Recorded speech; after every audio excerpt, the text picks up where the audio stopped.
दोस्तों सोचिए, पूरी दुनिया एआई की दौड़ में एनवीडिया और ओपन एआई के पीछे भाग रही है, लेकिन हमारे अपने भारत में एक ऐसा छुपा हुआ स्टॉक है जिसने चुपचाप निवेशकों को 530% का छप्पड़ फाड़ रिटर्न दे दिया है। जी हाँ, डेटा सेंटर के इस महाबूम ने भारत में नए करोड़पति खड़े कर दिए हैं। जब भी आप यूपीआई पेमेंट करते हैं, रील्स देखते हैं या चैट जीपीटी यूज करते हैं, तो पीछे इसी कंपनी का डेटा सेंटर काम करता है। कौन सा है ये एआई की रेस का असली डार्क हॉर्स और क्यों एक्सपर्ट कह रहे हैं कि इसमें अभी और बड़ी तेजी बाकी है?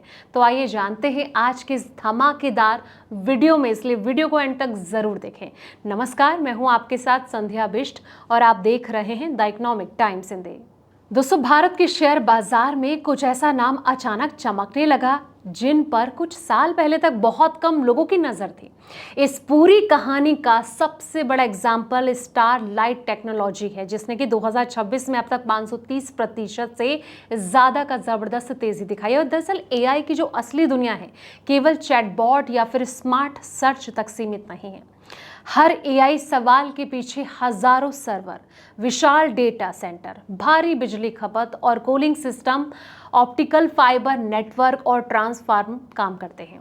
और यही वजह है कि वहां जब भारत की कई इंडस्ट्रियल कंपनियां बड़ा खेल खेल रही हैं, अब एआई की असली कमाई कहां से हो रही है?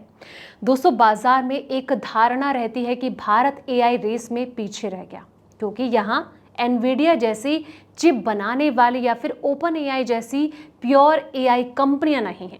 लेकिन अगर गहराई से देखा जाए तो तस्वीर बिल्कुल अलग नजर आती है। भारत में एआई का सबसे बड़ा फायदा उन कंपनियों को मिल रहा है जो कि डेटा सेंटर बनाने वाली, उन्हें बिजली पहुंचाती है, कूलिंग सिस्टम लगाने, वायर और केबल सप्लाई करने और साथ ही नेटवर्क तैयार करने का काम करती है।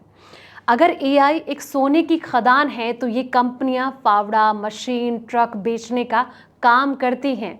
स्टारलाइट टेक्नोलॉजी ने धमाल मचा दिया है दोस्तों। ऑप्टिकल फाइबर बनाने वाली जो स्टारलाइट टेक्नोलॉजी है, इस साल बाजार की सबसे बड़ी कहानियों में से एक बनकर रह गई है। जी हाँ, कंपनियों के शेयर में 530% से ज्यादा की तेजी आ चुकी है। इसकी सबसे बड़ी वजह अमेरिका की एक बड़ी हाइपर स्केलर कंपनी से मिला $1.1 अरब का मल्टी ईयर कॉन्ट्रैक्ट है।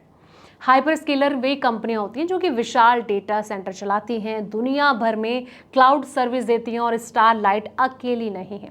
HFCL ने 191% की तेजी आई और ATAMR टेक्नोलॉजी 3 गुना से ज़्यादा उछल चुका है। फिनोलेक्स केबल्स करीब 36% ऊपर है और इन कंपनियों का जो सीधा संबंध है वो डेटा सेंटर और एआई इंफ्रास्ट्रक्चर से है। दोस्तों, डेटा सेंटर इकोसिस्टम का नया थीम बन चुका है। जी हाँ, ब्लूमबर्ग के 28 भारतीय शेयर वाले एक कस्टम इंडेक्स में ऐसी कंपनियां शामिल हैं जो कि डेटा सेंटर इकोसिस्टम को सपोर्ट करती है, और इनमें ट्रांसफार्मर हो गया, switch gear, wire, cable, cooling system और साथ ही बिजली उपकरण बनाने वाली जो कंपनियां हैं वो शामिल है। दोस्तों, 2026 में इस इंडेक्स का जो कुल मार्केट वैल्यू है वो करीब $47 अरब बढ़ गया, और दूसरी तरफ NSE निफ्टी 500 इंडेक्स का कुल मार्केट वैल्यू $300 अरब से ज़्यादा घट गया है।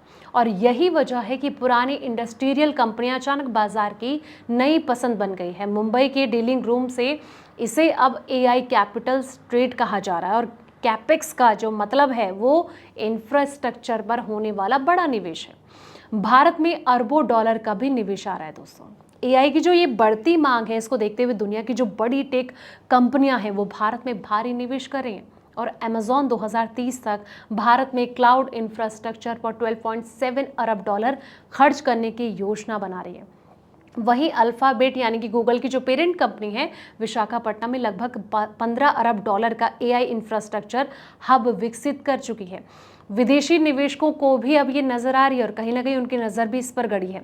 दिलचस्प बात यही है कि विदेशी निवेशक जो हैं इस थीम पर तेजी से दाव लगाते नजर आ रहे हैं, और मार्च 2026 तक इंडस्ट्रियल कंपनियों में विदेशी फंडों की जो हिस्सेदारी है 14% तक पहुंच गई है, और ये 2 साल का सबसे ऊंचा स्तर है। ऐसे समय में जब विदेशी निवेशक भारतीय शेयर में बिकवाली कर रहे हैं तो डेटा सेंटर और एआई इंफ्रास्ट्रक्चर कंपनियों में उनकी जो दिलचस्पी है वो लगातार बढ़ती जा रही है। दोस्तों, फिलहाल इस रिपोर्ट में इतना ही। ऐसी तमाम अपडेट्स के लिए आप देखते रहें द इकोनॉमिक टाइम्स हिंदी।